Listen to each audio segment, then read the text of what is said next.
Boys and girls, ladies and gents, welcome to another episode of Clutch Conversations. It's your boy Mike. We are back at you one more again, live on a Thursday night. Man, I hope everybody's doing well. First and foremost, you know how we do. Shout out to my lovely wife, Takara, the world famous TJ the DJ, holding it down on the ones and twos, holding down the team in general. Y'all definitely show some love in the comments and definitely show the channel some love. Hit that like button. If you haven't already subscribed, hit that subscribe button and make sure you smash that notification bell so you can get notifications every time we drop a video. Shout out to the audio only gang as well. Audio recordings of Clutch Conversations are available on all major podcast platforms. That's Apple Podcasts, Google Podcasts, Spotify, and more. And when you're checking us out there, be sure to rate, follow, and review. It really helps us out. We appreciate the feedback. We appreciate the support. Speaking of support, if you're involved in this reptile hobby in any shape, form, or fashion, please be sure to support both US Art and US Art Florida. The link for both organizations are in the description of this video. Shout out to all the folks that showed up to Miami and represented the reptile community in a good way. We got a little win today, so shout out to y'all. Let's celebrate the wins we do get.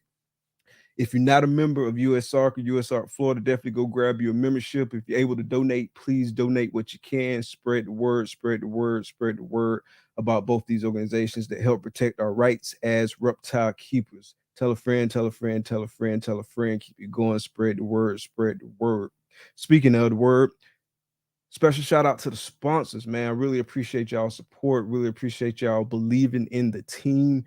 Gonna kick this sponsor video here in just a second, but definitely, man, y'all make sure y'all follow our sponsors. We got Armless Angels and Small Town Xotics. And if you know, like I know, you better be following those folks and paying attention to the projects that they're working on and what they got hatching this year. I'm telling you, do yourself a solid and go check out our sponsors. Appreciate it, y'all.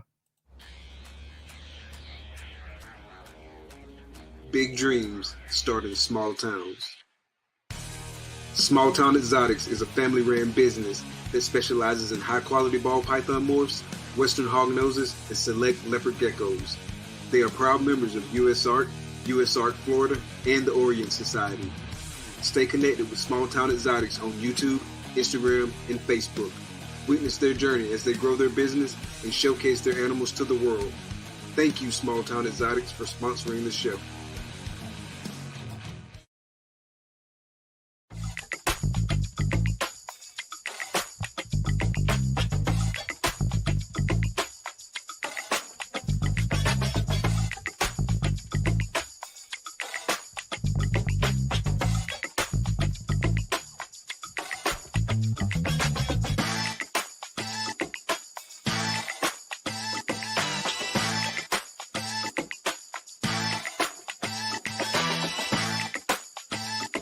Art comes in many forms. At Armless Angels, it comes to life. Yo, thank you. Shout out to the sponsors. Let's see who we got in the chat tonight. Chat going crazy. The big homie Bosa, what's good, bro? Thank you for coming out. Thanks for coming out. We got Bree in the building. Smoky Mountain Balls, thank you for coming out. The big homie Wiz in the building. What's good, bro? Appreciate you coming out, folks. Chakra Scales, what's good? Appreciate you coming out. Casey, what's up? Thank you for coming out. Ken, what's good? Thanks for coming out. Appreciate the support. Matt, what's up, man? Thank you for coming out. Serp Works, what's good? Thanks for coming out. Greg, what's up? Ripping Reptiles in the building. Thank you for coming out. Low Life, what's good? Congrats on winning the snake. Thanks for coming out, Tom. Jolly, what's up? Thanks for coming out. Scales, Fins, and Feathers, thanks for coming out. Good evening. Samario, what's good, homie? Thanks for coming out. Kingdom Pythons, what's good? Thanks for coming out. Bailey's Royal Beauties, what's good? Thank you for coming out. Primal Scales, what's good, brother? Thanks for coming out. Third Eye, what's good? Thanks for coming out, Jeremy. Jamie, what's good? What's good? Thanks for coming out.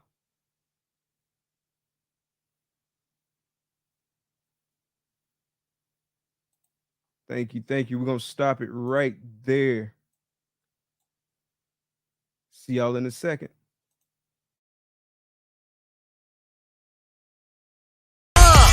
Baby, baby, won't you listen to me? I got that flavor, I know you're dying to feed. I ain't no dancer, just got some hip in my feet. Now throw your hands up.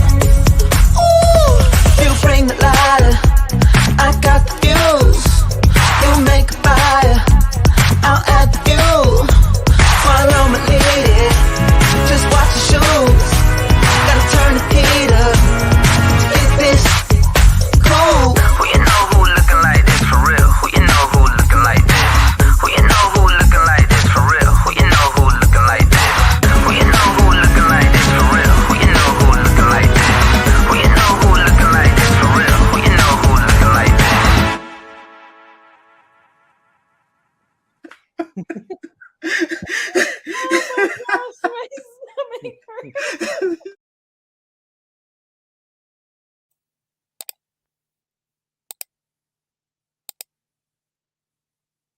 Episode 6-4, Proper Royals. What's up? What's up, bro? How's it going? Good, man. I love the air horn. I regret to say I hadn't seen the intro all the way through. Like usually I have to catch you on the replay because I'm working, and like so it's cool to. I wouldn't say usually I'm doing family stuff. So like usually on Thursday nights I'm not out here in the garage, so not cleaning. It's my night off of ball pythons. That's a cool intro, man. That's real cool. And then like you can't not smile when you hear like your name and then an air horn. Like that's the perfect way to like have people primed to get on, right? Yes, sir. Yes, sir. I'm glad you like it. Glad you like it. Welcome to the show, man. Cool. Glad to have you on. It's a pleasure to be here, Mike. I don't know if people know, like you and I have crossed paths a couple times, and we work pretty good together, and fairly often touch base with each other. So it's real cool. I'm real happy to be here. And I was trying to think. I know you had been on my show, but it was funny because I was watching some of your episodes, and like at the end, you have some of the questions that you do, and I was like, I feel like Mike's asked me those questions before, but I couldn't think. I couldn't think if it was guests that I'd already had or if it's because I had seen so many episodes of your show, but I actually had to go back and look to see if I'd been on before, but I haven't been on your show before. Nah, this is the first time, man. Like I was on your show last year. Like it was probably, what was it? Right before I started doing this show or right after I started doing this show? It was right after. I just watched it actually. I think it was April of last year. And I think you're on episode 12 because I remember saying, hey, you're just getting going. What's the vision? What's the effort? Why are you doing it kind of thing? So I think it was episode 10, 12-ish. So you had just gotten started. So I'm about to go back and watch that one actually and see what's changed since then. That's where I pulled the, what's really crazy. That's where I pulled the reel that I posted the other day. Mm-hmm. And I don't know if you know. So a couple things I learned on reels just from that reel. First, that reel got like 5,000 views, which is still pretty high in my world. That's still pretty good. The captions app or plugin or whatever you can use on Instagram, it screwed up all the words. And then where I put, I typed in like, going to be on Clutch Conversations with Herp Collectors. It'll be great to be the guest finally instead of the host. where I positioned it was like halfway off the screen and I didn't know. And it still got 5,000. I was like, this is all kinds of disaster reel. 5,000, no problem. Here you go. IG was probably just happy you used the tool. It was the native tool, right? Yeah. Nice.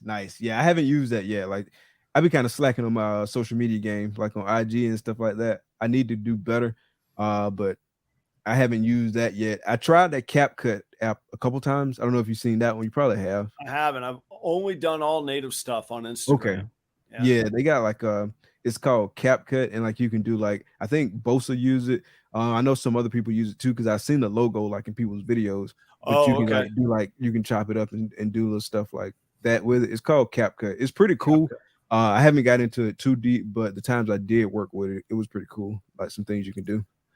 I mean, to your point, it's really hard to keep. It's hard enough to keep up with a social media presence, much less every trend and what's going to get everything going, you know? So I get it, man. Yeah.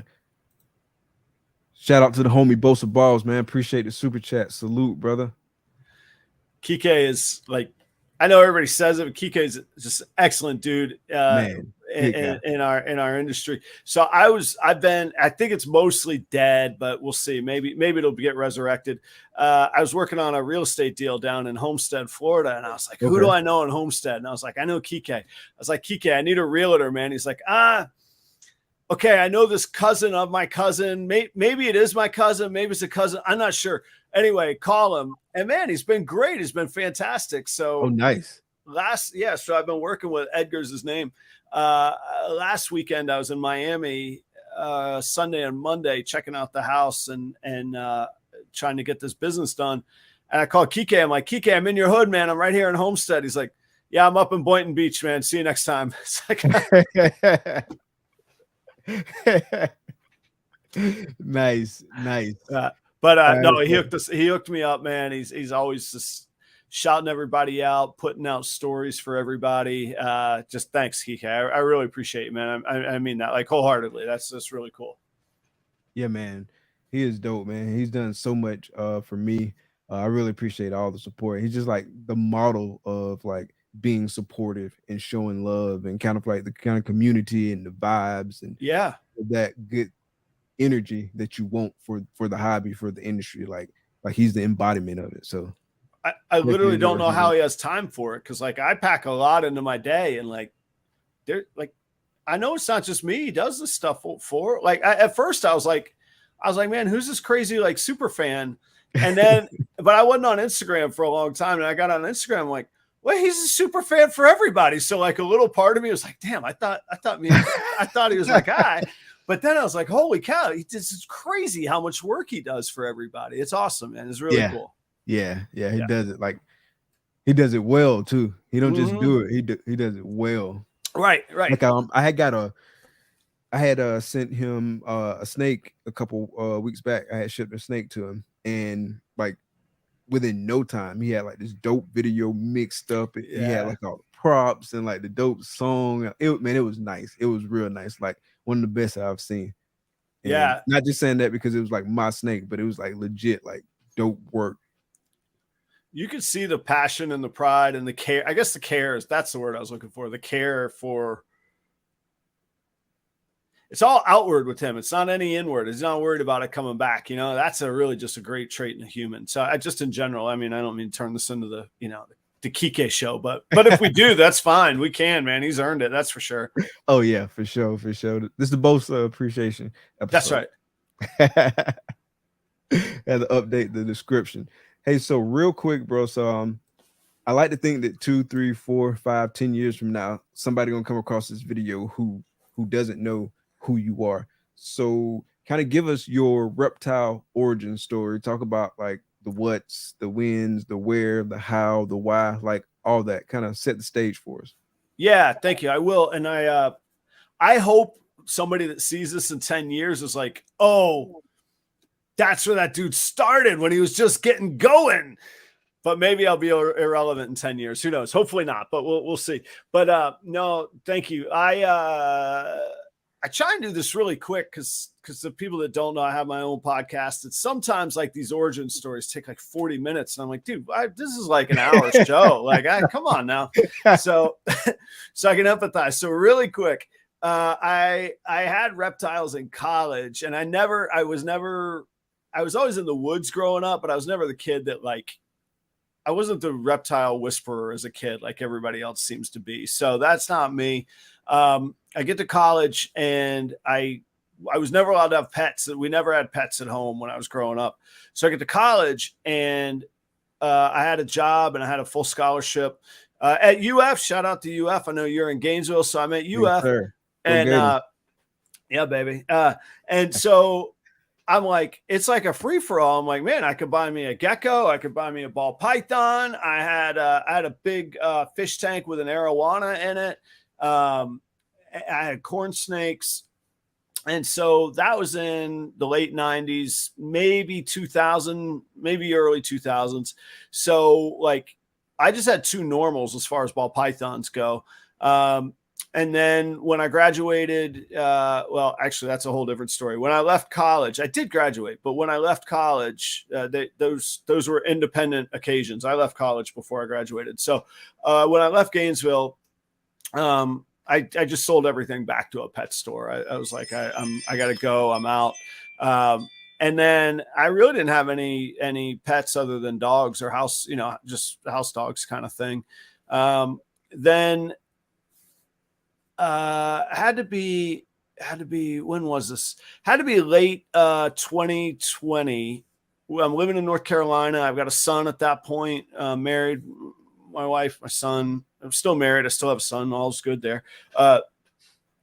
They went to a Repticon in Asheville, North Carolina. Okay. And I didn't go. I was working. And my wife was like, it's really cool. Like there's all these snakes and all these different colors. And I was like, well, what species are they? She's like, I don't know. They're just really cool. And I was like, all right, that sounds cool. Yeah. I didn't really think anything of it. And then that Christmas, we got my son a bearded dragon for Christmas. That was the Christmas before COVID shut everything down. And so by March, I work in food and beverage, and I play music professionally. So by March of 2021, 2020 or 2021? 2020. Okay. Yes. So that was Christmas 2019 I was talking of. Excuse me. Yeah. Time flies. Yeah. So by March of 2020, everything had shut down. And I don't know what everybody remembers from that time. I know that I blocked a lot of it out. But one of the things I remember is my boss saying, guys, it's a little bit crazy. It's the craziest thing we've ever been through, but I'm sending you guys home for 8 weeks. This thing's going to blow over in 8 weeks. You're all going to get paid. We've got a loan. We'll figure it out, but you're going to go home and I'll see you in 8 weeks. 8 weeks, right? Years later, we're still dealing with it or coming out of it finally. But so I had this money. I was getting paid. I had all this. I had time is what I had. I had the same paycheck, but I had time is what I had. Then we got our stimulus payments and all that. But in April, anyhow, I was like, man, my son's bearded dragon is pretty cool. Let me check out what's going on with ball pythons these days. And then I stumbled across Morph Market, and I was like, what is going on? And I saw that like you could buy like a pied like for actually a reasonable price. I remember in Gainesville in like 99. I don't know. It might have been Ben Cole's store. I don't know whose store it was out there on 34th. Where 34th hits University, and then if you were to go a little bit south, I think was it Hogtown at the time. It was a concrete building. It was a cinder block building, almost the color of your logo, and it just said like it was just like Reptiles is all. I mean, no marketing, man. It was cinder block, orange reptiles. That's it, man. But I gotta ask, next time I see Ben Cole, I gotta ask him because I kind of feel like I recognize him from somewhere, and I don't think it's just from reptile shows, but maybe. Anyway, so I remember them being like, I don't know, may as well have been $1 million, man. You know, when I was broke at college, I mean, my rent in those days for my room was $140 a month. So like, you're going to tell me a snake is 5, 10, 25, 50,000. I don't care. It's all the same price. Like, I can't afford it. So anyway, fast forward back to 2020. I see a banana pastel ball python that is just blowing my mind because I only knew normals back then. And I think it was like $140. And it was over in Charlotte because I still can't quite get my head around shipping reptiles. I do all the time, but it still blows my mind. You know, I was like, well, I'll just drive over to Charlotte and get this thing. And that's what I did. And that's where it started. And then COVID got worse in so many ways. I kept buying some ball pythons and I kept studying. And then I think one of the reasons you and I click really well, or I've always been sort of like intrigued by your content, is you have a business take on things from an MBA background. And I like picking apart and understanding businesses. And I'm like, man, somebody's getting rich here. If somebody's selling snakes for 5, 8, 10,000, if every other snake is 1,000 plus, like, man, a mouse only costs $3. I got to figure out how to do this. Right. Right. So I really started to dive into that. And at the same time, COVID just got darker and darker for somebody working in restaurants and music. It was scary. Mike, I've told the story before, but I always thought maybe I'll never get rich, but I can always cook dinner and I can always entertain somebody and I can always make a buck doing that. And if worse comes to worse, I could take my guitar and I can go stand on a corner and I can sing my heart out and entertain people and be a minstrel or whatever, the old school way. Right. And COVID took that away from me and it just wouldn't end. Man, we'd think it would end and boom, it would happen again. And then I was the food and beverage director at a pretty large resort. So people would come from other states thinking that North Carolina was fully open. Mm-hmm. And then they would just unload on me because I was the boss. So I'm not the governor, man. Like I don't make these rules. I'm just the guy trying to make $1, you know? So anyway, reptiles became this refuge. And then I started getting in my head. I was like, man, I'm about to get out of this. I'm done with not reptiles. I'm done with I need a break from this world. And I also didn't have much experience in social media. So I thought I saw an angle on podcasts, reptiles, and if nothing else, what I really set out to start on YouTube with was to learn and the best way I learn is doing something and understanding it. And you can't really say that with ball pythons because they're live animals. But YouTube, if you suck at YouTube, just crash the channel, start over again. Like there's nothing to lose, man. So I was like, I'm going to learn about YouTube, and that's where I ended up. So that was April 2020. So you're still in North Carolina in April 2020? Oh yeah. Excuse me. Yeah, May of 2021. February 2021, I resigned and I gave a 6-week notice, and then I agreed to stay on a little bit longer. And then Memorial Day came around, which is the start of season. And my boss made an incredible offer. And I just said, it was one of those moments in life where I said, you know what? I know I'm not happy. And I know if I work through Memorial Day, I'm stuck. I'm going to be here the whole season. I said, thanks, but no thanks. I'm out. And I came back to Jacksonville, which is where I'm from and where I grew up. So, yeah. So now I don't want people to misconstrue that as I'm full-time on snakes. I'm not. I consult now, and that company I left, I have a great relationship with. I still consult for them over, now it's May, 2 years later. It was supposed to be a 60 to 90 day transition. It's been 2 years. I still consult for them. So I consult with restaurants. I'm not in operations anymore.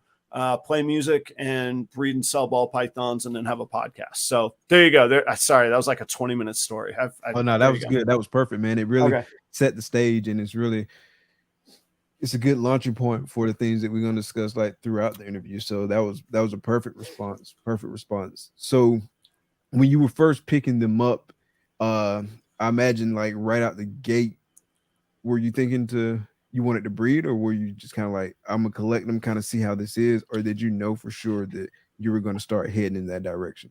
To start with, I was just picking them up, but by the third one, I was like, I'm gonna breed these things. Like when I get like hooked on something, man, I'm crazy about it. And and I know that about myself. I have a bit of an addictive personality.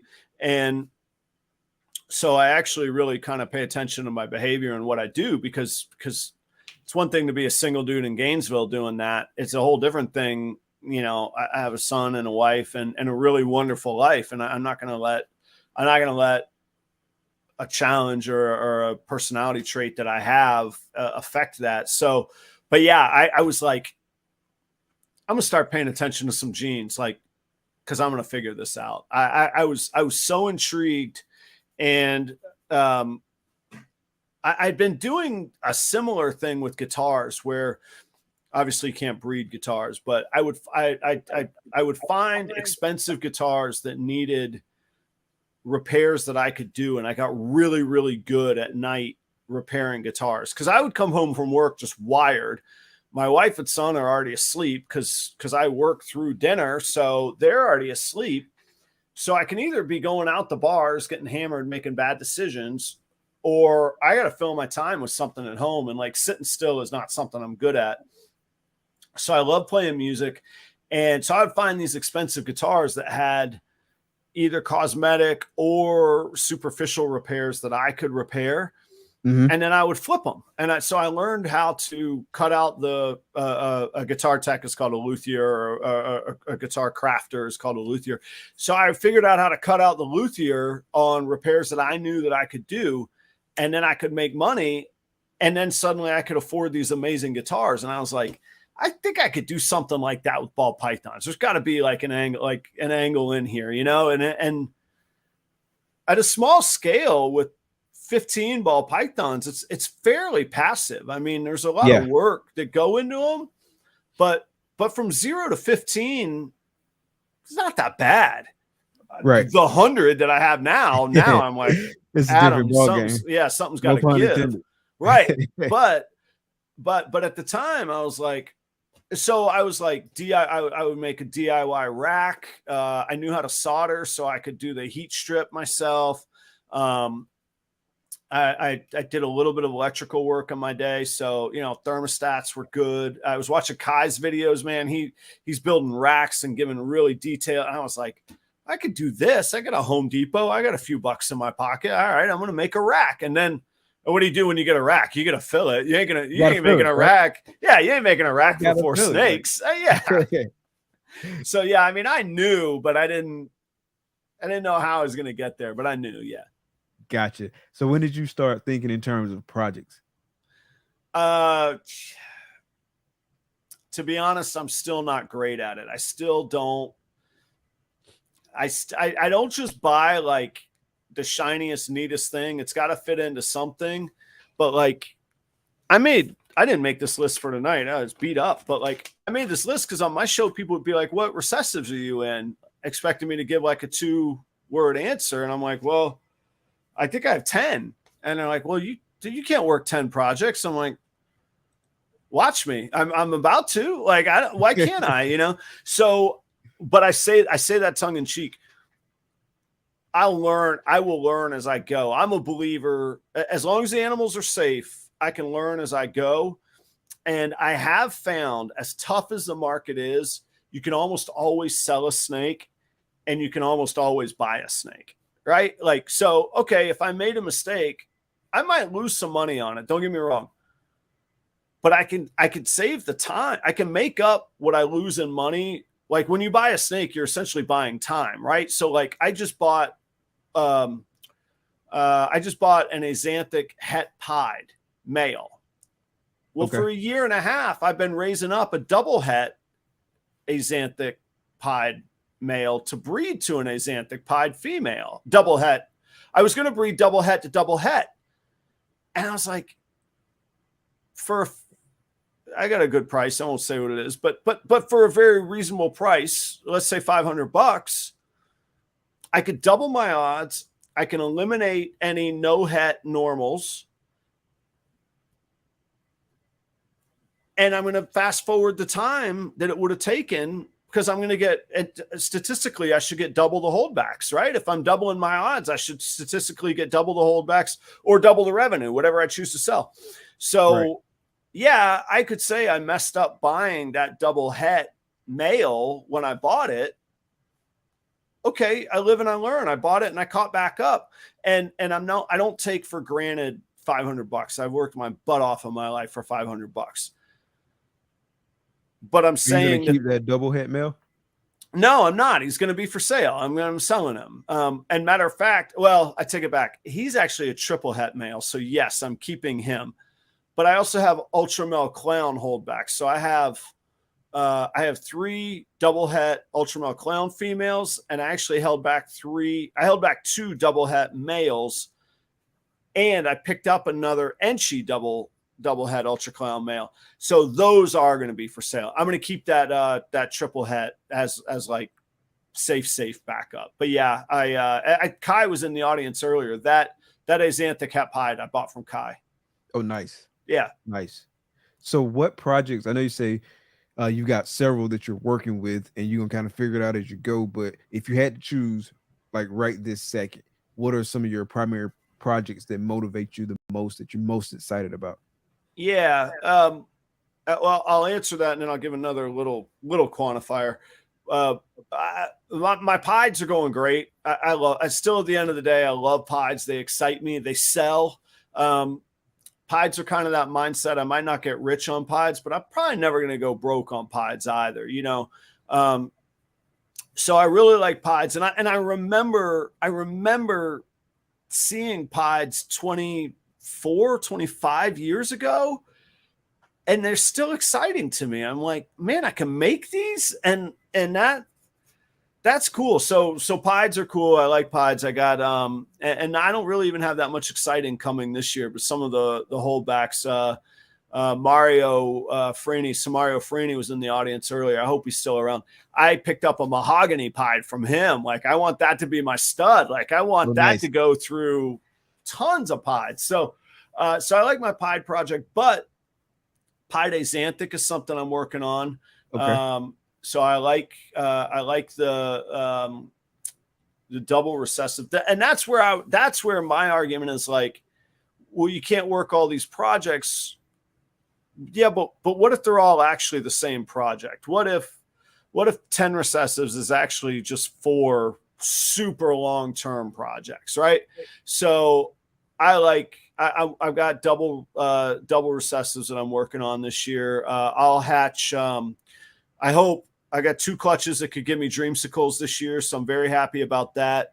I've got Ultramel Clown holdbacks that'll start breeding this year, and I've got more that are hatching this year with codoms in them, so I'm excited about that. I've tried to get my just regular Axanthic project going, but my females are being real weird this year, so I don't know if I'll have any more this year or not. But I got some cool holdbacks. Fire.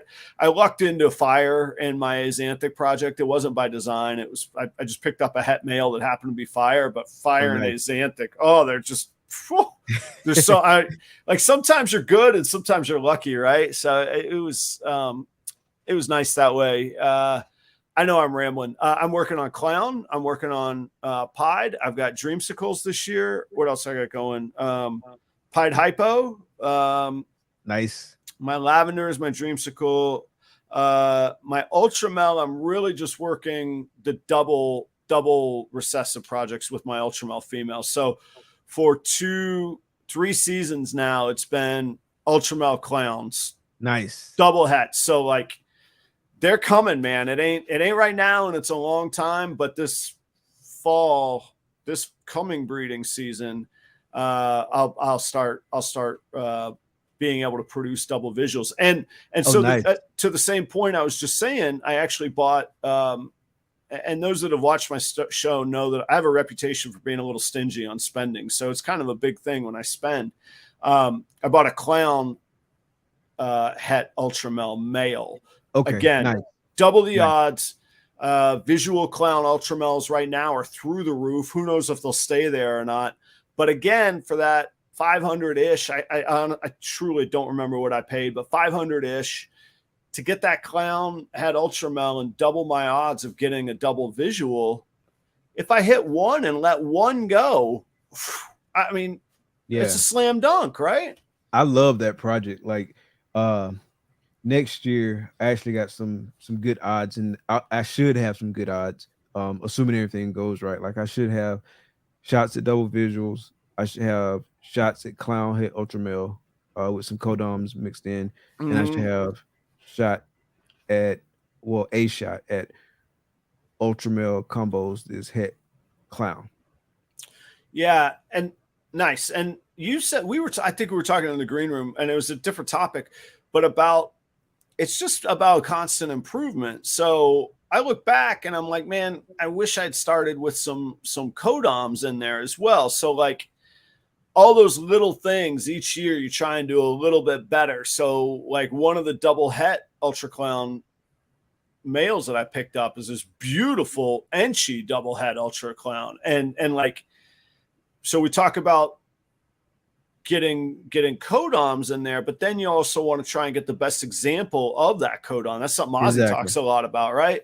Like this Enchi is smoking, man. Like I was so lucky. And this guy, actually, I don't know if I should say I'm not going to say his name because I don't know if I should say the deal. I never know like how transparent I should be about the deal, right? But I did. He asked me to come. Somebody reached out to me regionally and said, "Hey, would you mind coming to ultrasound? He has smoking collection, and he didn't have an ultrasound. He's like, I can't pay you, but I'll give you this Enchi double het ultramel clown male. Like, not a super high dollar animal, but then when I saw it, I was like, wow, that ain't worth much right now, but that could be worth huge, a lot, down the line kind of thing. Right. So he would be my backup. So I have the visual clown het ultramel, and then I got this Enchi double het for down the line. And if I need him, great. If not, I'll save him for when I can use him, Yeah, ultramel clown is a dope project. It's one of my favorites. I feel like it's still a good bit to be done, like in that project, because I feel like it's barely tapped.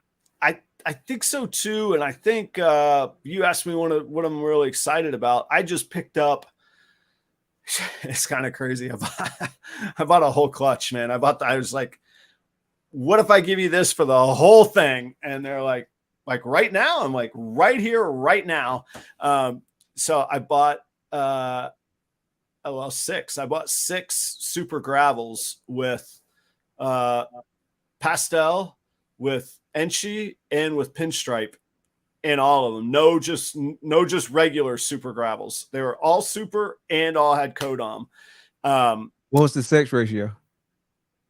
It was 2-4. 2-4. Okay. So I sold a 1-1 to recoup some costs, because if you're going to buy 6 at a time, you're going to make an aggressive deal and look for a little bit of a value, right? Right. So I didn't recoup all the costs, but I sold a 1-1, and now I have a 1-3 with Enchi pinstripe super gravel. Nice. Yeah, that's a good deal. Sounds like it. Definitely a good deal. What other project? And so what other projects excite you right now? Like what else you're gonna be hitting pretty heavy in this upcoming season or the next one? The other like really huge.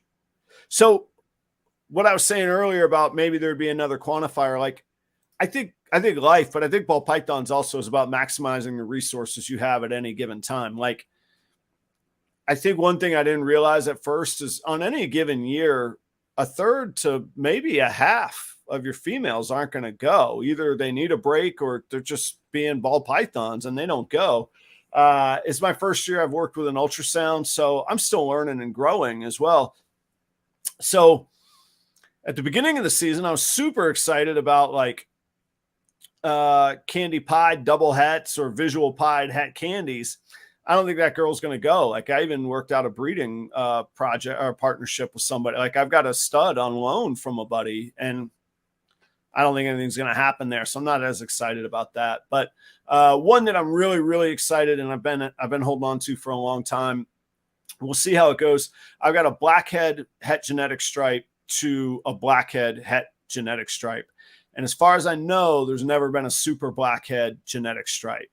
1 in 16 shot. I got 7 eggs in the incubator right now. So nice. We'll see. Yeah, best of luck in that one. Thank you. Yeah, tune in. My calendar's over here. My incubator's over here. Tune in June 9th. June 9th. Okay, so that's not far away. That's yeah. Oh yeah. I'm like today's the halfway point. I'm halfway through today. The incubation. Nice. How many clutches you expecting this year? I paired 20. I think right now the over under is at 13. So maybe 14, maybe 12. If I get really lucky, maybe 15. If I just really take a shot, maybe 11.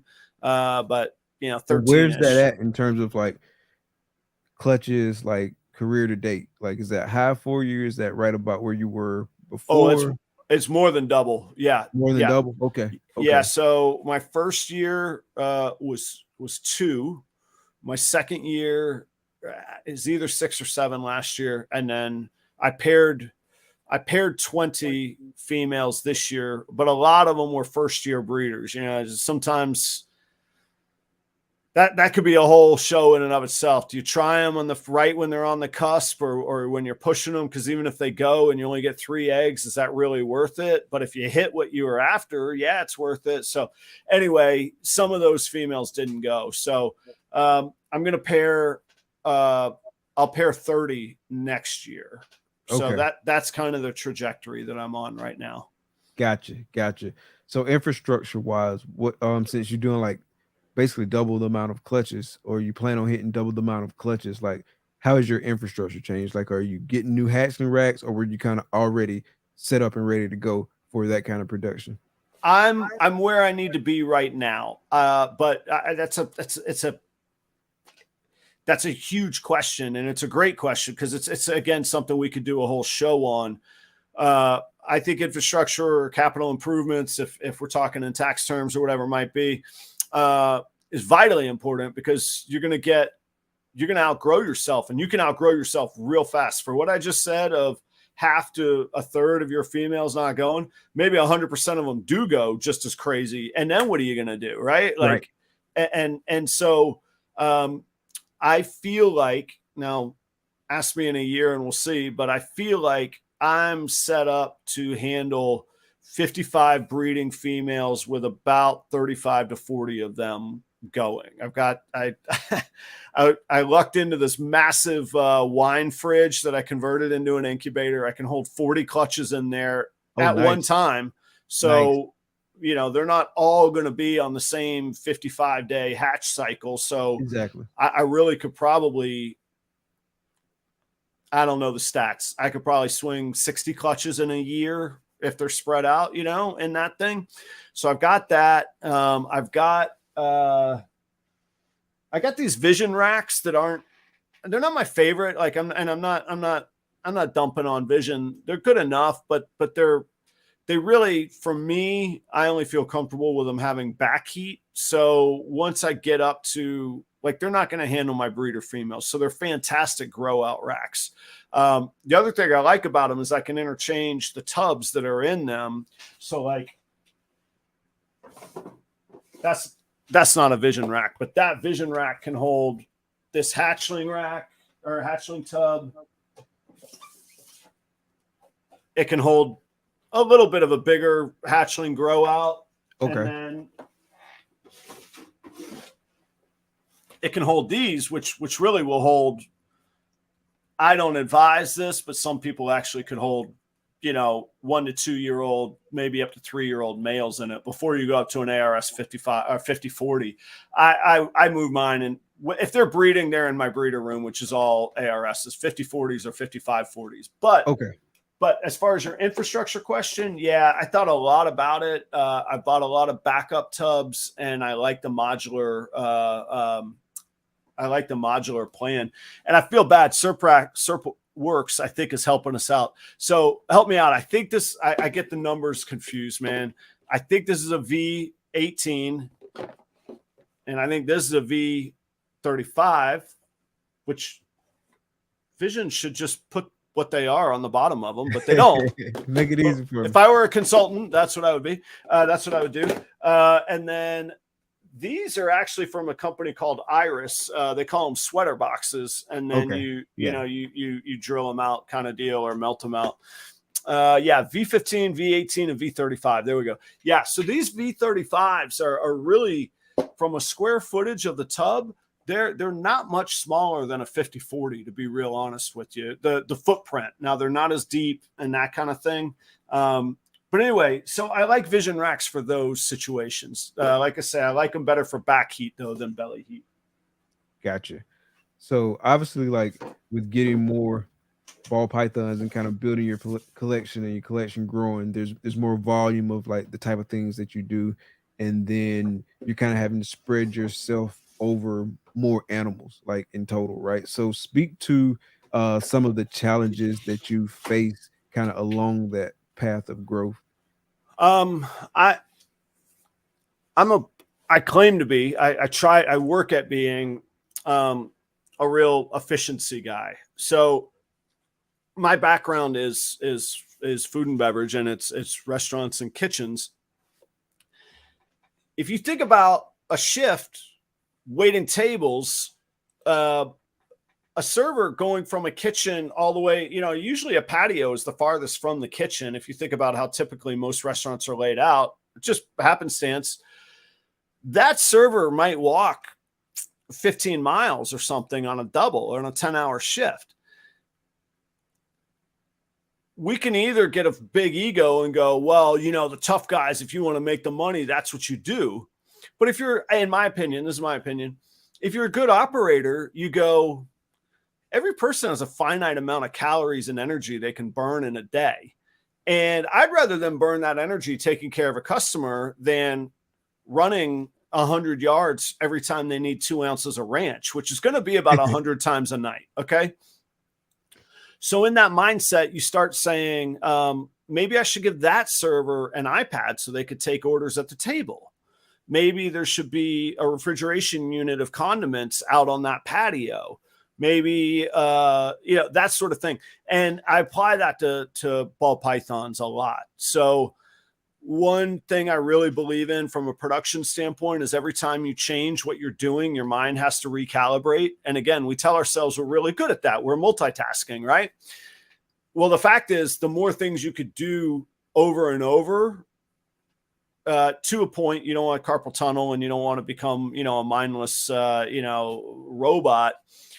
But the more things you could do over and over, the more efficient you're going to be at it before you change what you're doing. So I will water everything, and then I'll change everything, and then I'll wash everything, versus water, change, wash, water, change, wash. I'll do water, water, water, water, water, water, water, change, change, change, change, change, scrub, scrub, scrub, scrub, scrub. So I think about that. I think about my whole facility area where that's occupied by snakes is it's less than 200 square feet. I'm in a 2-car garage, which would be 400 square feet, but my actual snake area is much smaller than that. Mm-hmm. But I still think about how many steps I'm taking. If I got to take 3 steps over there because I forgot to bring the sanitizer with me last time, well, that's 6 steps, 3 steps there, 3 steps back. I didn't have to take any steps standing in front of one rack. That's been inefficient. That drives me bonkers. So I think about that constantly. That's just me. That's what I think about constantly. Gotcha. All right. So talk about your future plans and kind of like where you see yourself going with the ball pythons, and kind of what's some of your ultimate goals, at least as of right now. My ultimate goal is to, whether it's full-time or primary income, it's to make this my primary income. With that being said, it's a growth. How do I put it? You could spend a whole lot of money up front, and you can make money. You can make revenue faster, but all that money you spend up front is essentially debt that you owe yourself back. So you had those assets in the form of cash, and now you don't. In my mind, you should want to get that cash back to yourself. You own that. You owe that to yourself. So whether it's true debt or just debt that you owe yourself. The other way to do it is the path that I've sort of taken, which is a cash flow model of, okay, invest a little bit, get profitable, then invest a little bit, then get profitable, invest a little bit, get profitable. And as you do it, it's a snowball. So each time, Brandon Nixon is awesome. He and I talk fairly often.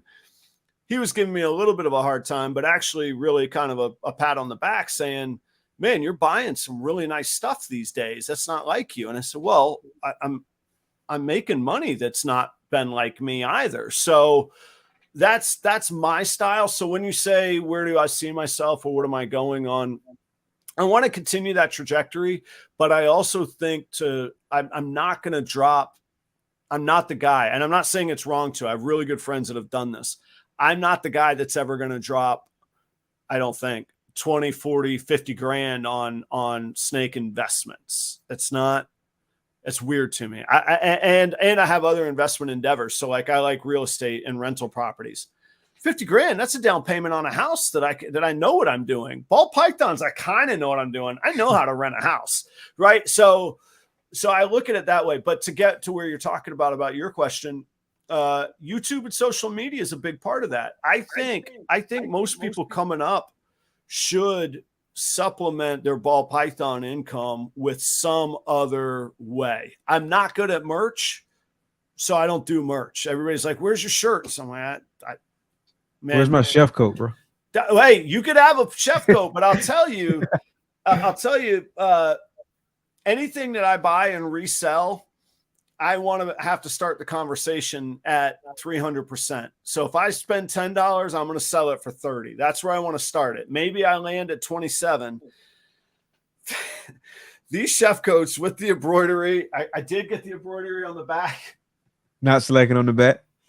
$80. Oh, wow. So you can have one, but I'm going to charge you $240 for it. So anybody can order it. Let me know. Look it up. Yeah, exactly. Right. So like I can't. So I haven't figured out how to hack merch. Whereas Snakes for the Memories, for example, Jeremy and Holly, they're really good at merch. Like I would buy and wear their stuff, and it's really, really well branded. Like your logo and your brand. That's one thing we talked about on the last show. It's really, really well done. Mine's a little bit more. It's unique, but it's just practical and efficient. Okay, I got a logo. Let's go. There's never going to be another proper Royals. Like a few people use Royals in their name. There is a proper Geckos. I'm wondering when. Oh, really? Yeah, I'm wondering when they came along. And no, it's not proprietary. I didn't invent the name proper, but there is a proper Geckos. But it's unique enough that it is me, and I have enough of a presence that I think people realize that it's me. So I don't push the merch. So, but for me, and you asked where I would see myself getting to, I want to be primarily breeding and selling ball pythons, supplementing and supporting that with social media. So social media is all building the brand with the mission of selling great, well cared for ball pythons. Okay. And so talk about like your tactics of how you go about doing that. Yeah, I alluded to it a little bit there. Everything, for me, everything's really important about the brand. So I try to be cautious about who I bring on my show. I joke about it being no drama, but really what it is about I don't want to tarnish. I've worked so hard. I don't want to tarnish the brand. Right. And some people might say, well, no risk, no reward. Yeah. But if I control what's coming in and out, it's really important. And doing live, that's hard, right? I'm sure that you've had a moment, like hopefully a small one sometime, but when you're just like, I don't know how far this is going to go. Like, I hope this, let's take this easy. And we can all think of examples where it spiraled out on somebody else's show. But YouTube, Instagram, some Facebook, and then my own YouTube platform, or my live show, my own podcast platform. Those all interchange. There's always kind of here's what's available. Here's what I got going on. Here's how I do things. And here's why you should have faith in me as a breeder, as an operator, and as a person. And those are everything I do should be tied to those points. Very few things I do aren't tied to those points. An exception would be like the posts I put about tonight. Well, it's still, I'm going to be on brand. I'm still wearing my logo. You're still being kind enough to put my brand out there. I'm putting it back there. So I still am representing. I'm still on stage. I still want to make sure that I'm focused on that brand mentality. Yeah, and you touched on something that was real important, right? You don't want to do things that destroy your brand, right? Or that tarnish your brand, because you put so much effort into it. Like your business, like that's a huge part of your business and your livelihood, right? Is how you plan to feed yourself, how you plan to feed your family and take care of yourself. And you can like just quickly do something that just like tarnishes your brand. And so then you set back, and now you kind of gotta like put more deposits into like that brand bank. So you don't want to do things to take withdrawals out of it, if that makes sense. It makes great sense. And it also, to use the bank analogy, I've been learning and growing. I need to pay myself back. If I did the math on the amount of time I put in, I owe myself some results, man, because I ain't had them yet on paper, right? Like that's so that's the growth. It's like going to college. You pay to learn, and then hopefully you get paid for your expertise. I'm paying to learn in sweat equity, and I intend to pay myself back in expertise over time. 100%, 100%. So if you were talking to Adam back in 2020, what would you tell yourself? What would be the advice? Be patient. I'm not patient. I suck at patience. Oh my gosh. I suck at patience. Ball pythons teach me patience. So be patient, enjoy the ride. You're going to make mistakes. You're going to like adapt. Just keep adapting. And I'm proud to say that. Like, there's guys that are really, really good at it, or I think they're really good. Like Brandon is really, really good at seeing 5 generations forward. I'm not. But I also don't know what the market's going to be 5 generations forward. I might need to pivot. I might need to say, okay, cash flow is really good. I got $1,000. Let me buy these 2 males that are going to double my odds. That makes, so, but that doesn't work for everybody. There's a lot of, even Billy talks about, hey, you got to have a plan and you got to stick to it. Time will tell. This could blow up in my face. Like I pivot and I go with the best resources I have on each breeding season, so to speak. Yeah, I feel like it's benefits to both. Like it's a benefit to having like a plan, so you kind of know what general direction you're headed in. But along the way, different things are going to happen. There's odds. There's right now, like we're kind of going through like a slower market. So there's all kinds of things that can happen that cause you to have to do something differently. But having that plan kind of helps keep you on track. But then to your point, there's no shame in like completely changing something, right? Yeah. Changing it for a new plan, right? But I should tighten that up a little bit. I would say on the macro, have a plan. Right. On the micro, you're gonna have girls that don't go. You're gonna have crazy odds that you hit or miss. You could have a new mutation that you pop out that you didn't even know was in there. On the micro, on the micro, you got to make the call. On the macro, have a good business plan, understand where your costs and your profits are coming from, or your revenues are coming from, and be aware of that stuff. And that actually is stuff that I talk about on my Patreon channel. That's really kind of my focus is cost controls, profitability, and then what do you do with those situations? Because there's good and bad to everything. So, but yeah, I like to say, if I were to really quantify it, have a plan on the macro, and then on the micro, enjoy the ride, try some things. Like you can't 100%. Always just follow the crowd. Like, but on the other hand, the crowd usually knows what they're doing. Vegas odds are right, or there would be no Vegas. The crowd knows what they're doing. So you gotta roll with it. Yeah, 100%. So actually touch on that a little bit, your Patreon, and kind of talk about like how long you've been doing that, how you set it up, and kind of like what you've learned along the way, and where you planning to take it? So it's ultra new, super new. Casey Goff was in the audience earlier. Hopefully he's still around.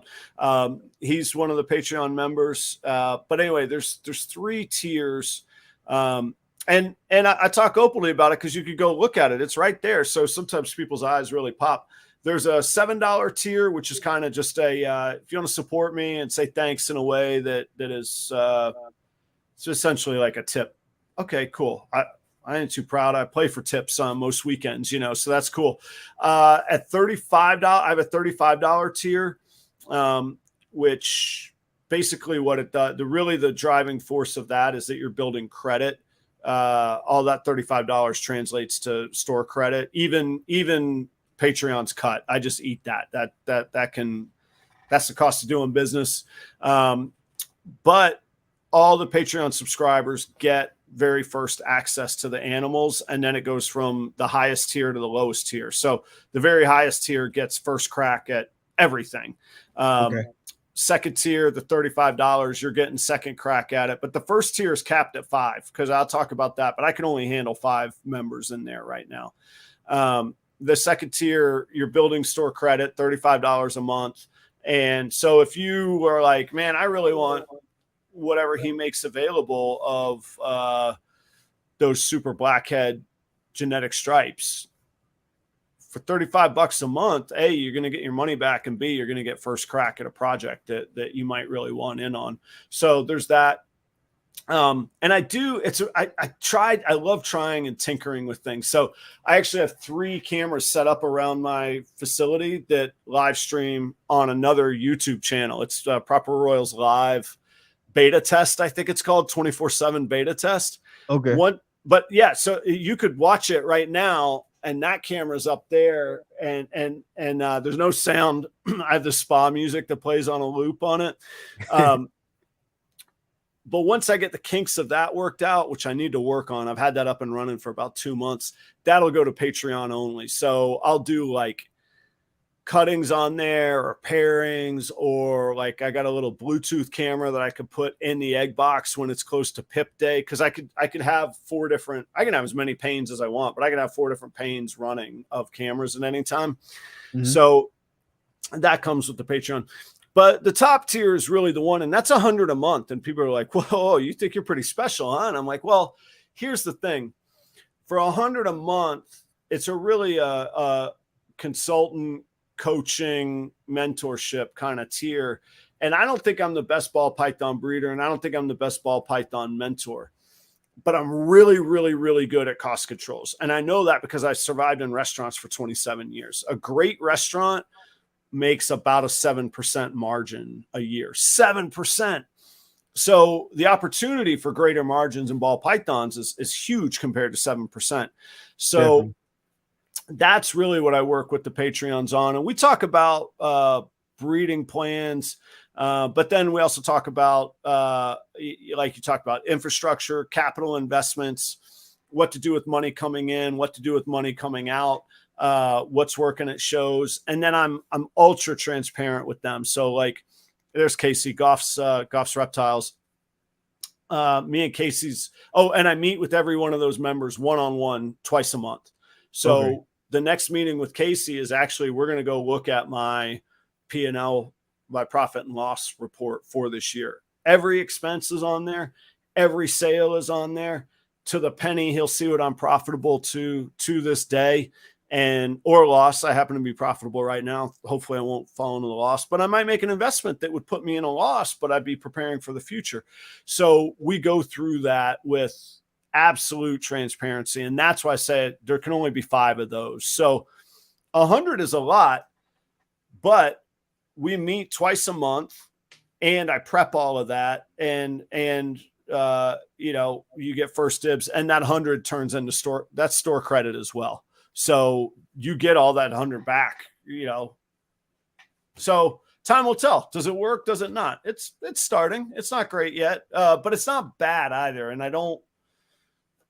it's all part of the machine. It's all part of the machine to sell snakes and to build this community of buyers with me. And I don't want to make it sound all like money, but it is a business. I mean, there's got to be a revenue and a revenue plan for it, you know? Right. 100%. Yeah. Yeah. So you touched on it a little bit, but talk about your music and kind of how long you've been in the music, what you do with the music. Give us the information on that, the 411. It's really the joy of my life, man.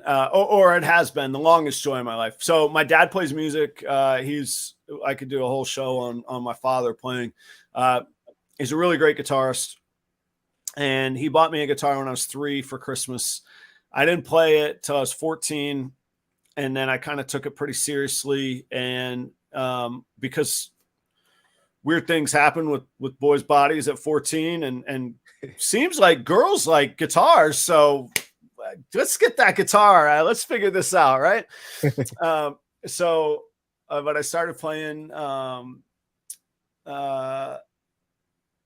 sorry, I see Tommy Enki Clouds. Mike, we should talk about that later. I'll finish the music conversation in a second. She says, I think it's a she, but he or she, they say, yes, Tommy.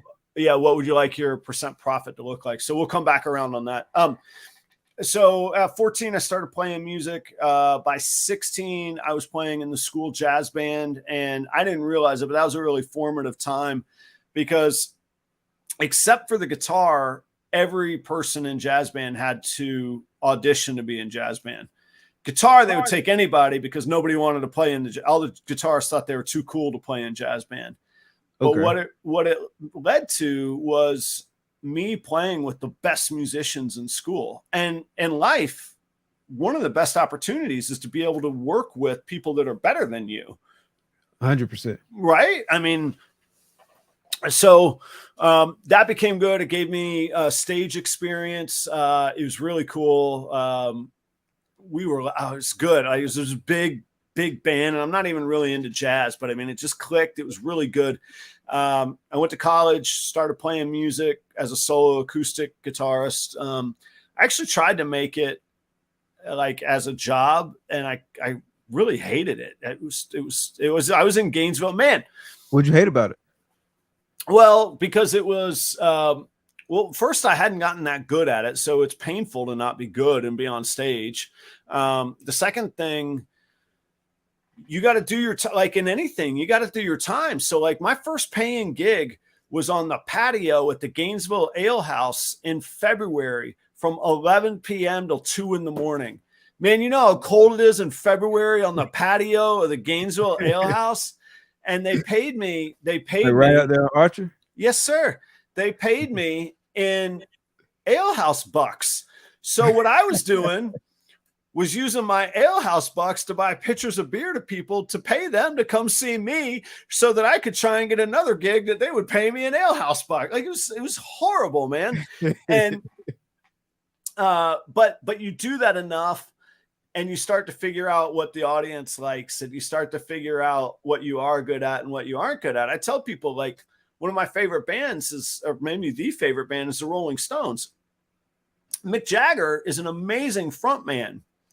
He doesn't have that pretty of a voice though, but he keeps his lane. He figured out what he was good at, and that takes time. You don't just pop out and get to go do that. So doing open mics, doing the 11 p.m. Ale House February patio gigs were really, really formative. So fast forward to 2007, there's a Irish band, Irish pub band that actually used to play at Dirty Nelly's in Gainesville, a guy by the name of Spade McQuaid.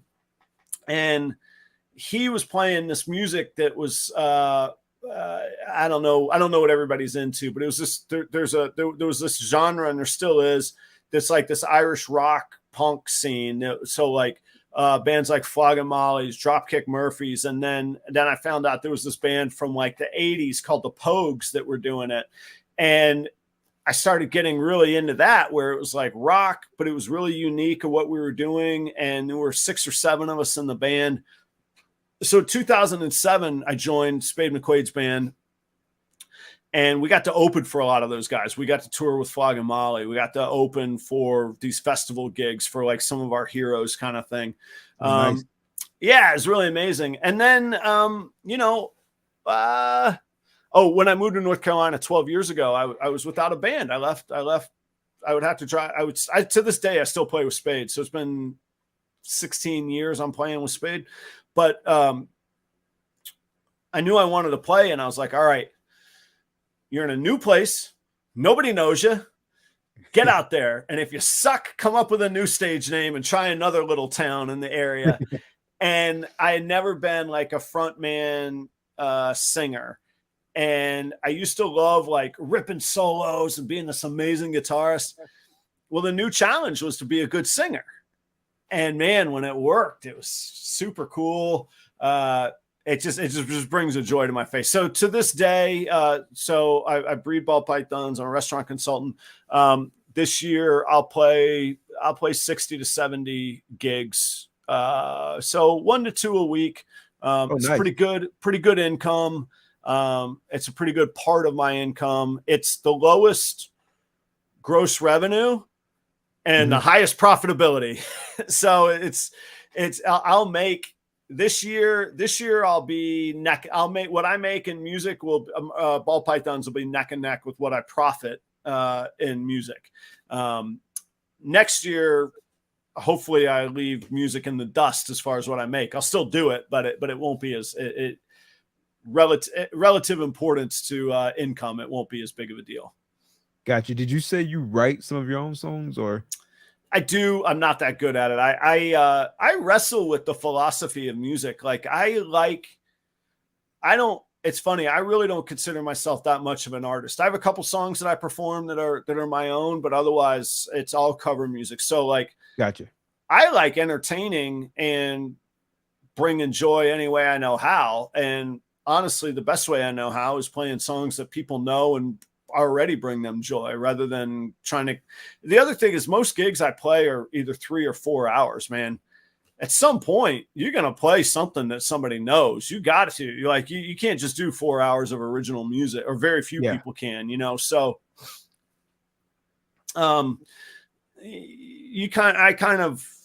my wife jokes because she rarely comes to my gigs anymore. She's like, you've been playing the same show for 14 years. I'm like, yeah, but it works. And I've been like the songs that don't work, I move them out, and other songs I move in. So it's not the same show, but it's on, I probably have a catalog of 80 to 100 songs that I'll play. And on any given night, I'll play 30 to 40 of them, depending on how long the show is, So are there 1 or 2 songs that you play like every show regardless?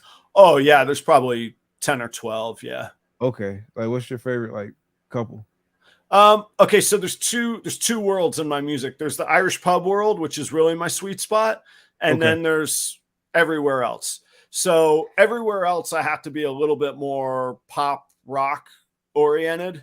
The Irish pub, you could get away with playing traditional Irish music. You can get away with playing, I don't know why, man. Irish pubs, they love Country Roads, Take Me Home. Man, you get everybody will be, man, you can make $100 playing just Country Roads, man.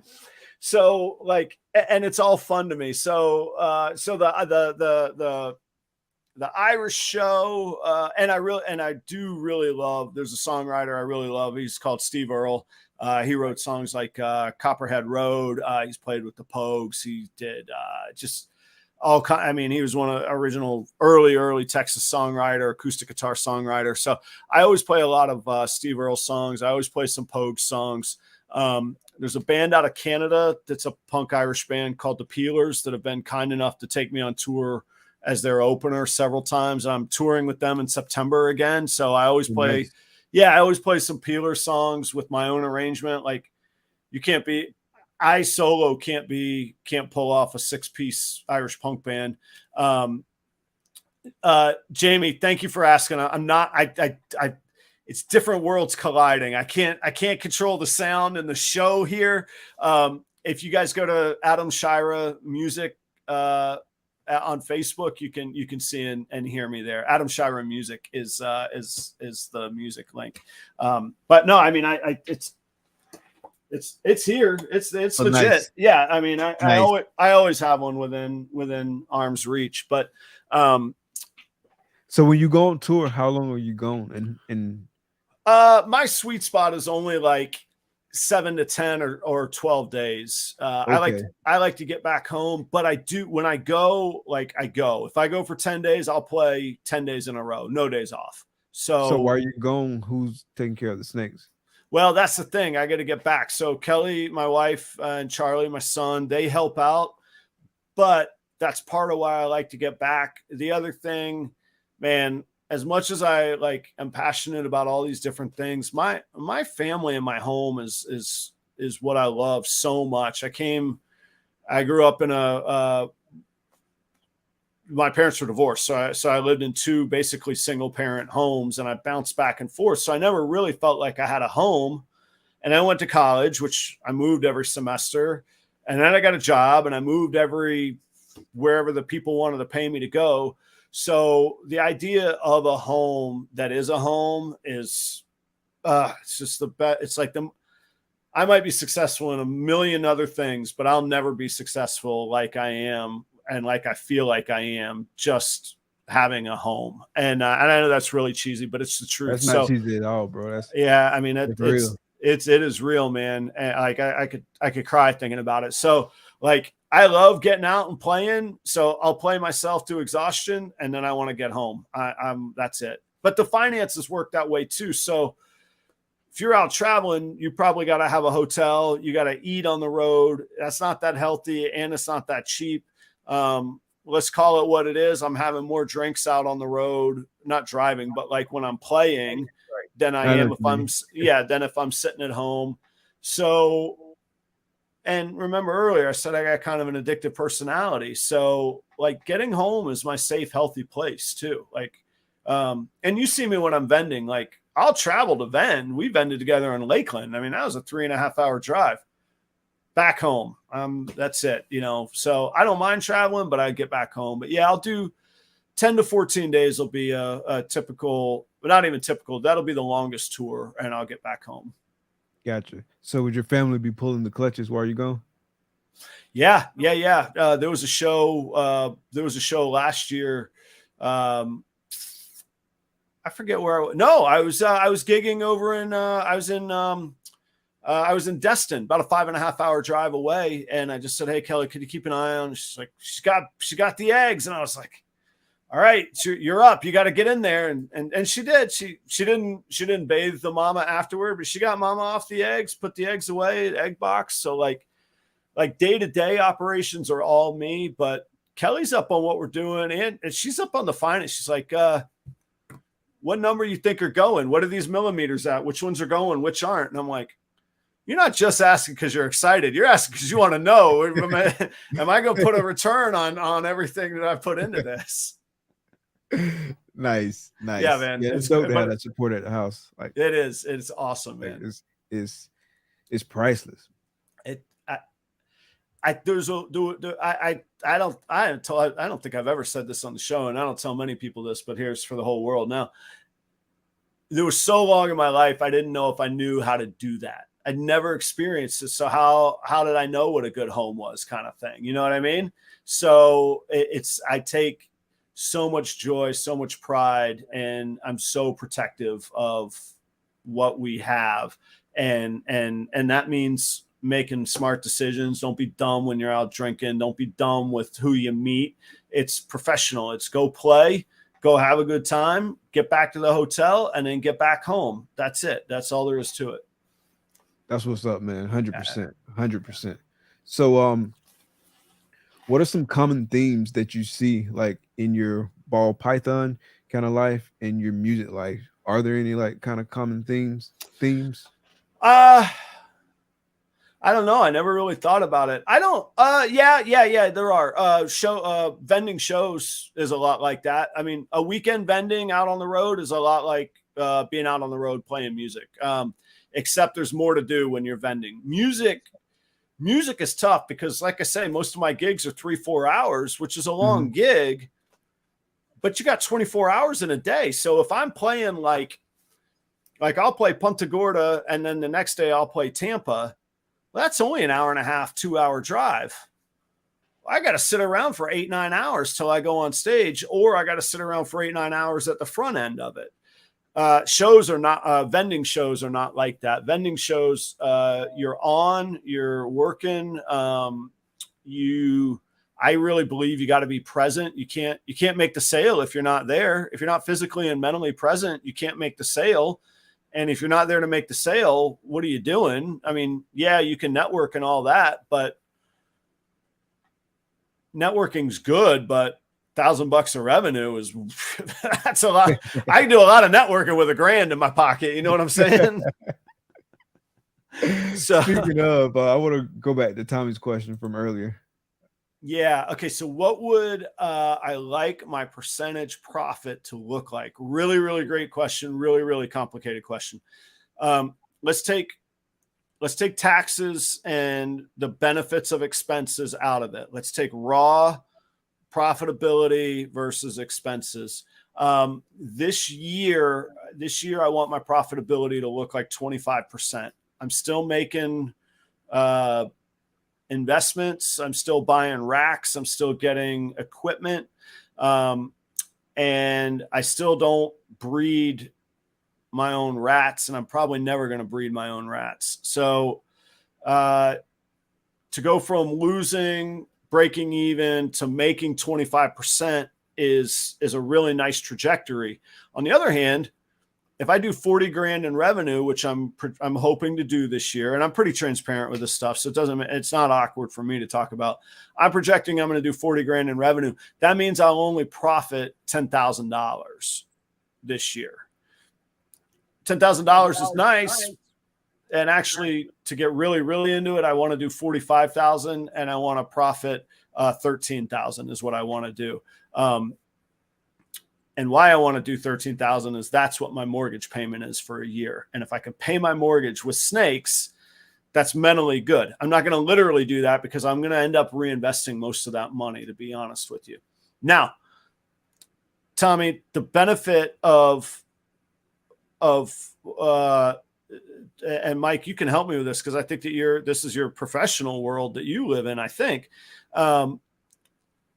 there are overlapping benefits to expenses. So if my Toyota Tacoma that I bought last year used, I didn't buy it new. I'm not high rolling. This isn't me like flexing. It's just matter of fact what I drive. I use that Tacoma for 80%. Or 80% of my use of that Tacoma is for restaurant consulting, music touring, and snake delivery, errand running, and shows. Well, the tax guy says, okay, that's a business expense. You can not pay tax on the money you spent on that expense. So suddenly when you look at life that way, that's a whole different ballpark than clocking in, clocking out, having a W-2 and paying a certain tax bracket. Now it's a whole different ballgame. So yes, there's a $10,000 of profitability, but there's also the tax savings of, I don't even know. It's massive. It's more than 10 grand. I'll tell you that by a long shot. So, so then am I making 25 to 30,000? Now it sounds like a much better business model, So I could do a year of shows on this, but in short, my tenets are, my businesses need to be profitable, not the tax way, the original way we were talking, the 25 and the 40. So I want my businesses to be profitable. I want my household cash flow to be positive. I want no credit card debt. I will have debt for houses. I won't even have debt for cars. Really, the only debt I have is my home. Everything else is paid off. So profitable business, positive cash flow, zero debt, and then anything extra I reinvest in assets. So buy female breeders, buy a better computer so that I can stream without glitches, buy better displays, improve my banner. If I'm buy better camera. So I'm investing so that the money that I would have paid tax on now becomes business expenses that I don't have to pay taxes on. Disclaimer, talk to your tax professional. Make sure you're doing this the legal way. Make sure somebody is advising you and get a good professional that'll tell you, no, Adam, you cannot do that. I get a lot of no's on tax day. I do. but I do bring a lot of yeses to them. Did I, like I said, I think that's your professional area, Mike. Did I frame that in the right way? Yeah, I think you framed it in a way that's easily understandable for most folks. I'm not an expert. That's why I hire an expert for it. But I really like to keep things simple. So like I say, I want my businesses to be profitable. I'm profitable consulting. I'm profitable playing music. And this year I am right now profitable with snakes, and I project to be profitable. Cool. Is my household cash flow? Am I spending less than I'm making? Good. Am I not accumulating debt? Good. That's damn near the definition of being rich. And I don't mean that as in I'm a millionaire. I mean it as in I'm stable and there's stability in my life with that. Right. 100%. 100%. Yeah. So speaking of kind of all the different things you got going on, you've got the snakes, you've got the music, you've got family life, you've got the restaurant consultant. So how do you maintain a good work-life balance? I remind myself that I'm not working in restaurant operations anymore. That's a snarky response because I'm really, really grateful for, and I wear the chef coat because of it. I got used to for a long, long time. More Fowley brings up a good point. Yes, it's all real money. You do have to have the money to be able to spend in the first place before you write it off. So that's where you need cash flow, and that's where you need the initial profitability. Very good. It is. That's exactly right, More Fowley. Now you can. Sorry for the audio only. He says, he or she says, you can make 30K. You can't spend more than 30K for the write-off. You can't accept with a tax mechanism called depreciation, where you say something's a $60,000 in your example, something is a $60,000 expense. Maybe you take 15,000 this year, 15,000 next year, 15. So you depreciate it over 4 years. I'm way out of my league talking about that. I know it can be done. I don't know the ins and outs. I do not know the legality of it. I get told, yes, you could do that, or no, you cannot by my professional. And I've had that guy for 16 years now. So that's as far as I want to go. But that's what I understand. Work-life balance. The whole reason I got into this situation that I'm in is because of how poor my work-life balance used to be. This past 4th of July was the first 4th of July that I've been off since my son was alive. That's scary as a father. And my son's 11 now. It's not like he's 2. He's 11 now. I was working Christmas days. I was working every holiday. I mean, even Mother's Day coming up. I'm going to be able to take my wife out to breakfast that morning or do whatever we want. I'm going to, so I was working and I loved it. I was good at it. I'm really good at it. So I would work. A good week was 55 hours, and a typical week in season, 70, 80. And I would work 6-7 days a week, every week. To have a 5-day week was like middle of winter and the mountains shut down. Yeah, working in restaurants is a grind. Yeah, and I was working in private clubs, resorts for the past 6 years. I'd lived on property in the resort that I was running. So like breakfast cook doesn't show up at 6 a.m. Let's call Adam. I don't even want to call the cook. We'll just call Adam. He's on property. Oh, it's a nightmare, man. So I've my work-life balance now is still, I stay busy. I don't sit still very well, but my wife and I both like our space, which is a positive for us. Everybody is different, but for us, it's a positive. So it's not like either one of us are all that needy as far as like, where are you? Or have you, I mean, my wife met me playing in a band. I mean, she knew I played music and all that, so we've always had a really high level of trust. But now if I'm working at night, I'm playing music, which is amazing. If I'm working on the weekends, I'm vending shows or I'm playing music. And if I'm in restaurants, I cap that at 25 hours a week. That's all I'll consult for. That is like my contract deal. I'll do it. I'll go work 4 days, 6 hours, or 3 days, 8 hours. You can have me however you want, but it ain't going to be more than 25 hours a week. And that's my work-life balance now. Nice. Yeah. Work-life balance is super important. Super important. Well, and you always chase it. It's never perfect. It's always fleeting. It's always fluctuating. And we all have needs. Like, this is me as a 43-year-old, just sort of now realizing this or getting to this point. I did all that time where life just passed me by. I just missed out. I don't even have a passport. I've never traveled, man. Like, I just got my first passport this year. Yeah. I mean, last year, 2022. I've been to Mexico and Canada when I didn't need a passport, but like, I could be, I mean, you never know. I mean, I could die tomorrow, I guess. I don't, that's dark to say, but I was working so hard trying to build, chasing money rather than thinking the way that I just described in terms of cash flow, debt, and overall wealth and assets.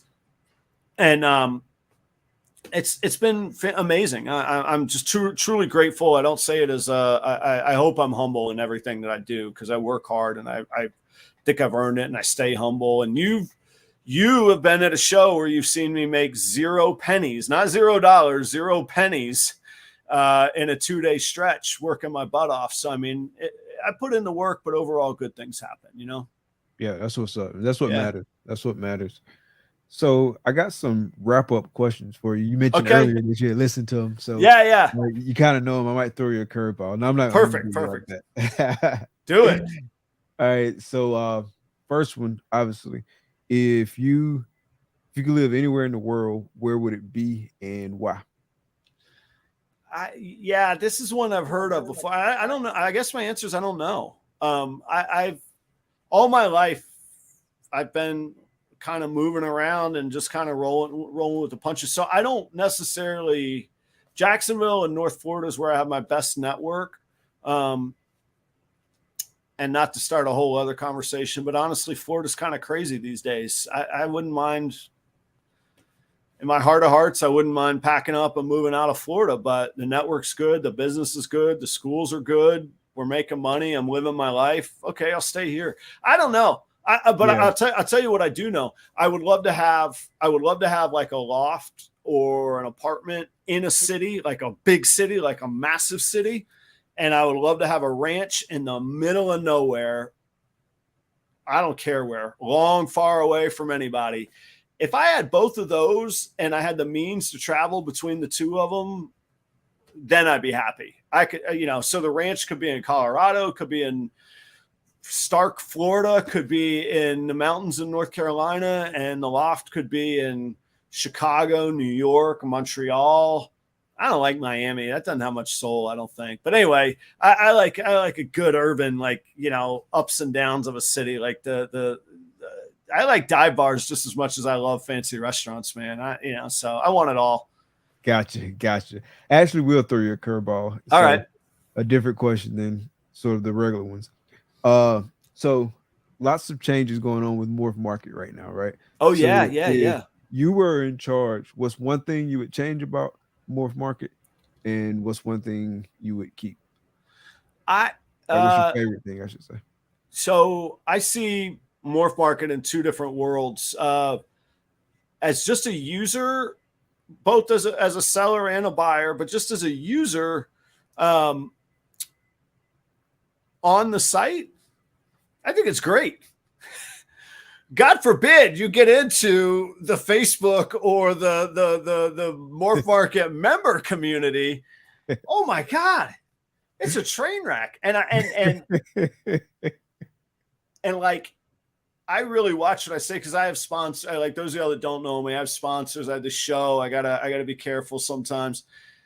But I think Darian enjoys it. I don't even think Darian cares that I would say that. So I think the majority of the product for the vast majority of the users is fantastic. It's exactly what it needs to be. I don't even have the technological or data-driven mind to say what I would improve. I like the only thing I've ever thought of that actually I really tried hard. I did call up my data-driven buddies and developer buddies. I was like, how could we do this? Was a wish list, like a combo wish list where you would get a notification when certain combos are listed. I thought that would be a really cool thing. Like, hey, I know I need X, Y, and Z in 4 months for breeding. I need to start on it now, or start looking at it now. Let me type these in, and when one's posted, boom, you get a notification, and you could even monetize it. Like, both the sellers could pay more to have their blasted out to the wish list people, and the wish list people could pay more to get higher up on the list, right? Like, everybody could make money here. This is, and Morph Market would take money from both people. Everybody would be thrilled. That's the only like real like innovation I ever thought of on Morph Market. I don't know what the end game model or goal of what's going on right now is. It has a very Jerry Springer feel to it, where, like, remember in the early days of Jerry Springer, it was like, let them fight. Okay, get security in there, separate them, and now let's end the show with this real. Remember Jerry Springer's like end of the show monologues? He's like, yeah. Well, this has taught us. We need to know this, and look, yeah. And what do you always say? Take care of each other or be good to each other was always like his last thing, and it was like, I don't know, man. I don't know. And that it has that feel right now where, like, let's stir the pot and then let's cool everything down or chill it out. Let's stir the pot and let's chill it out. So, I mean, it's working. We're talking about it. God knows it's exploding on the interaction on Facebook. Oh, so yeah. Maybe that's my app. Yeah, that's all you see, right? Like, this is probably more information anybody wants to know. I literally was in the shower, like, annoyed at something I had read on there, and I was like, Adam, you can leave the group. Just leave. Just go away, Adam. You would never see it. This is me talking to myself. You would never see it. You would sell your snakes. You would buy snakes. It would be a great marketplace, and you wouldn't care.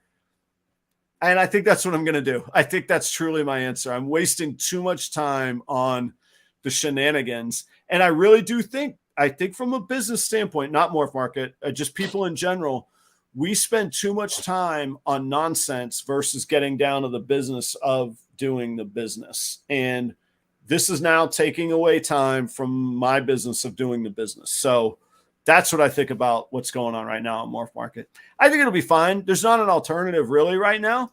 I think I think both Clutch and Husbandry Pro, if Morph Market doesn't watch it, they are going to become competitors to Morph Market. They know who's hatching what, where they're at. All they got to do is connect people with a little $ and a number next to it. They're working on payment transactions. So I think, and that's not any insightful news to Darian. He knows that. So I'm going to be interested to see how that plays out. But the vast amount of data that especially Husbandry Pro is collecting, web-based collection data and breeding plans and clutch info. I mean, the next thing is to sell to each other's users. That's all. I mean, that's what's going to happen. So there is going to be competition for Morph Market, and I'm curious to see how that plays out. But that's all good things for the consumer and honestly the sellers too. Absolutely. Yeah. 100%. Yeah. Yep. It'll be interesting to see how it plays out over the next couple years, just to see like which route it goes. So I'm sitting on the sideline with my popcorn eating. I was going to say from the popcorn sideline and from the business. Exactly. Wow, this is really intriguing standpoint, like case study standpoint. Exactly. Both of them are really, really. I'm nerdy in both ways, man. Like I love both of those things, man. 100%.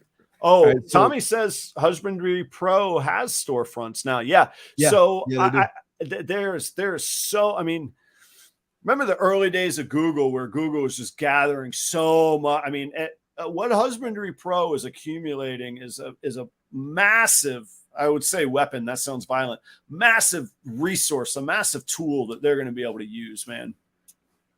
100%. 100%. So if you won $10 million tomorrow, how would you use it? I don't know. I really enjoy business. I don't I don't necessarily physically enjoy working. I enjoy the pursuit of things. So I got a one of my bosses one time wrote in my performance review. Adam works very hard. He has good ideas, brilliant, blah blah blah. Takes care of the guests. He's always looking for the next thing rather than focusing on doing what we do. And I'm like, well, yeah, that's how you get better. You can't just do the same thing over and over. And he's like, yeah, but this is what we do. You could focus on what we do a little bit better. But so my point being, I don't know what I do with $10 million. I don't sit still very well. I don't equate wealth to the number of dollars. I equate it to stability, future stability for my family. So they're related, but they're not the same. So like I say, I mean, I bought a used Toyota Tacoma. I plan to have that for 10 years. I have a 10-year plan for that truck. So like, I don't know. I buy some cool stuff. Don't get me wrong. I got a little materialistic streak in me. I would go on a spending spree, but I buy that ranch in the country somewhere, and I buy that loft downtown somewhere.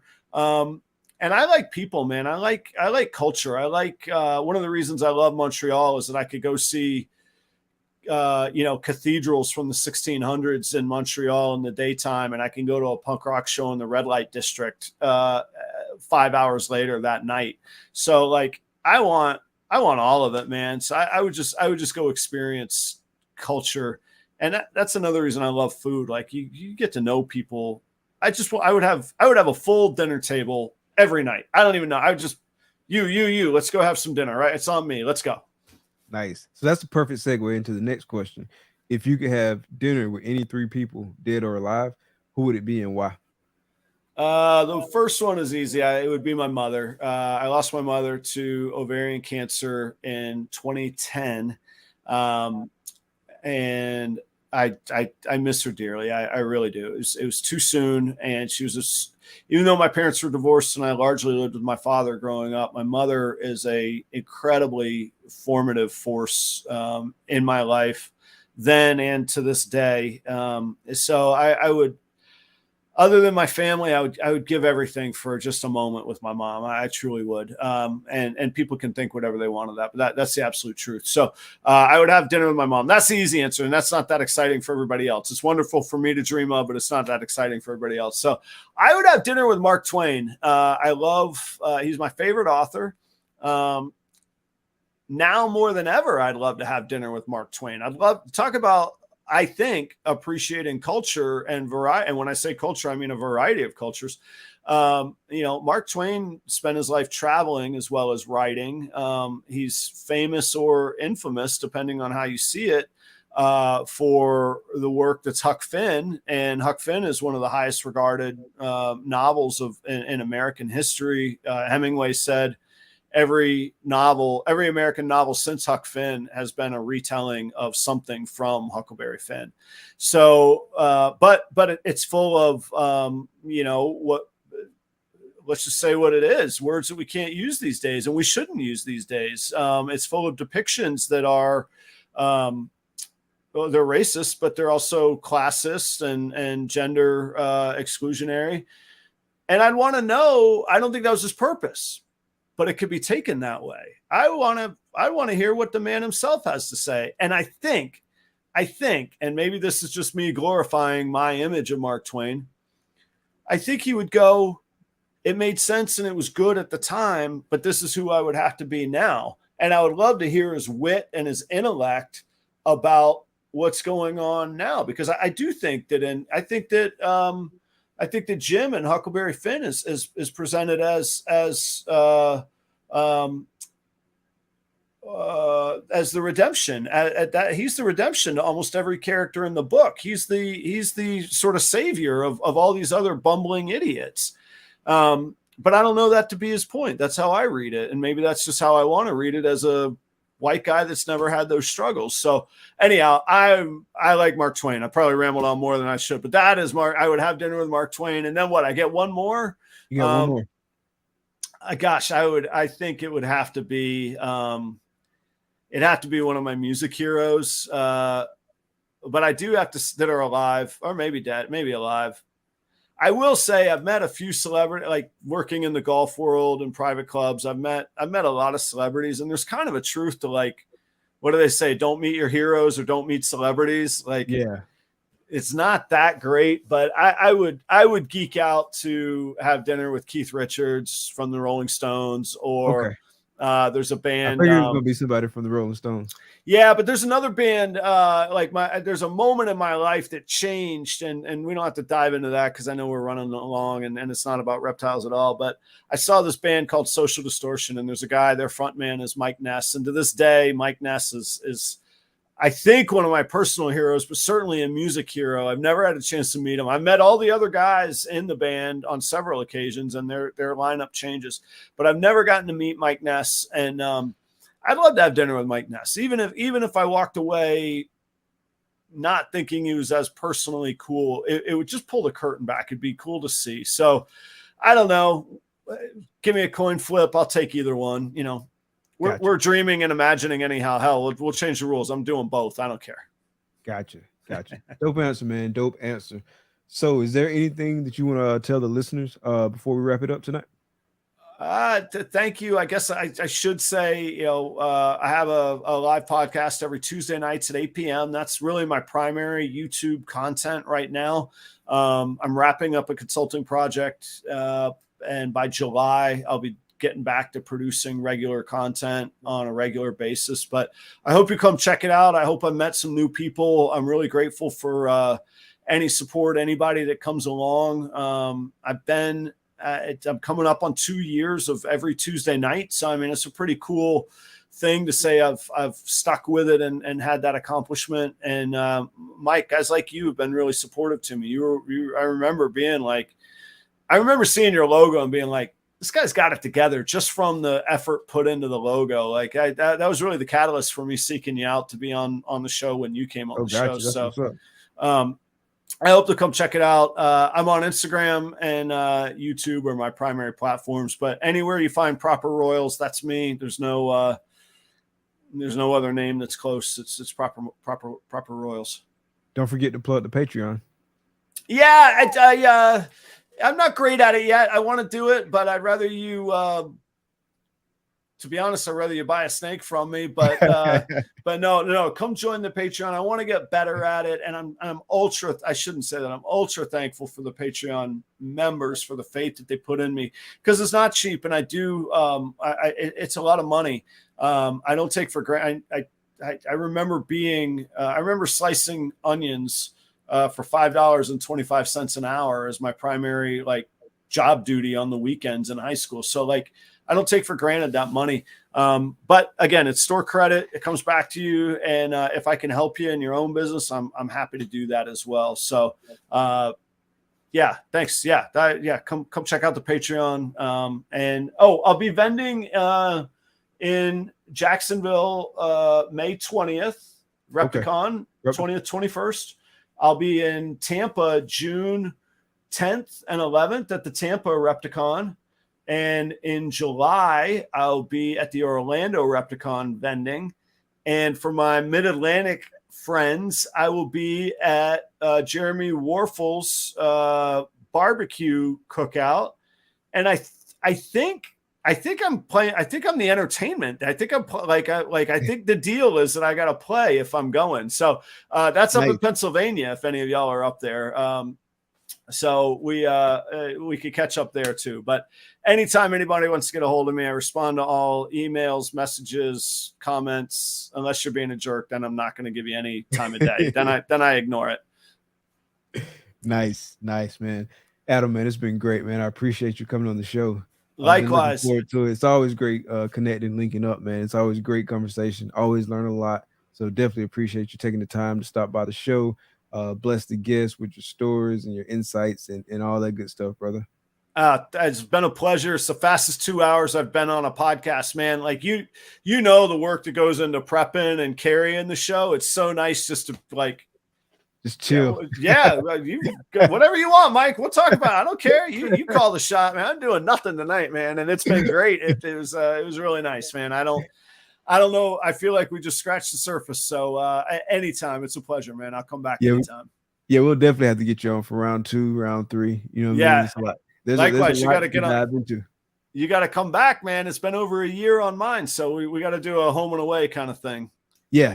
We got to catch up, man. I'm actually going to go back and watch that episode soon too, just to see what's changed, because like I know like a year ago my thought process was a lot different in a lot of the spaces, and it's just kind of like a function of that maturation over time and learning more, get more experience, and so like kind of how you like change in your approach. So it'll be interesting to go back and kind of look at that. I found that as well. You'll see right off my background and lighting and all. Like you see it, and I remember being so proud of it at the time. It's different on that one. Yeah, now I'm like, that looked like junk. Like, but it's from doing it and learning it. It's just like I was talking about playing those gigs on middle of February outdoors at 11 at night. You learn little things and just get better and better. So yeah, I didn't watch the whole episode, but I'm going to go back and watch it too. Yeah. I'm gonna go check it out. In fact, that'll be when we clean snakes this weekend. That'll be all right. So again, bro, pleasure having you on the show. I appreciate everybody sliding through, checking us out tonight. Definitely appreciate all the support. Shout out to the audio only gang and everybody that comes through. Definitely thank you to the sponsors, Armless Angels, Small Town Xotics. Really appreciate all the support. Really appreciate y'all believing in us. Can you hang back for a second? Of course. Cool. All right. Well, we're going to get out of here for tonight, folks. Thank y'all for coming out. Be blessed. Peace. Cheers.